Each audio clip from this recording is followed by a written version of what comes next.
सांगली जिल्ह्यात खुनांचे वाढते सत्र. दर 5 दिवसाला पडतोय एक मुर्दा. गुन्हेगारीचे सावट गडद.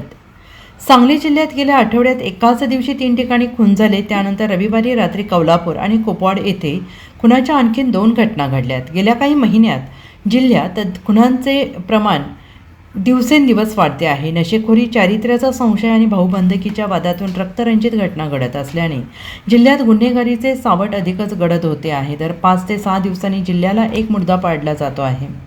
दरम्यान खुनांच्या वाढत्या घटना आणि खुनी हल्ल्यांमुळे कायदा आणि सुव्यवस्थेवर गंभीर प्रश्नचिन्ह निर्माण झाले आहेत. जिल्ह्यात गेल्या 3 महिन्यात 15 खुनांच्या घटना घडल्यात. यात अल्पवयीन मुलांसह सराईत गुन्हेगारांचा समावेश होता. या गुन्हेगारांवर पोलिसांचा धाक कमी झाला की काय अशी स्थिती आहे. जिल्ह्यात गेल्या 3 महिन्यात खुनाच्या घटनांमध्ये वाढ झाली आहे आणि त्यात सर्वात धक्कादायक बाब ठरली आहे ती नशेखोरी.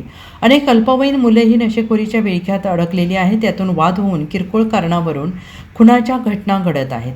चारित्र्याचा संशय, पतीपत्नीमधील भांडण, पूर्व वैमनस्य यातून मुर्दे पडले जात आहेत आणि एवढी क्रूरता येते कुठून असा प्रश्न निर्माण झाला आहे. जिल्ह्यातील गुन्हेगारी वाढण्यामागे नशेखोरी हे प्रमुख कारण समोर येते आहे. किरकोळ कारणावरून जसे की गाडीचा उजेड तोंडावर पडला, मावा दिला नाही यावरून थेट जीव घेण्यापर्यंत नशेखोरांची मजल गेली आहे. शहरातील पडक्या इमारती, मोकळी मैदाने आणि अंधाराचे साम्राज्य असलेले डार्क स्पॉट या गुन्हेगारांचे आणि नशेबाजांचे अड्डे बनलेले आहेत.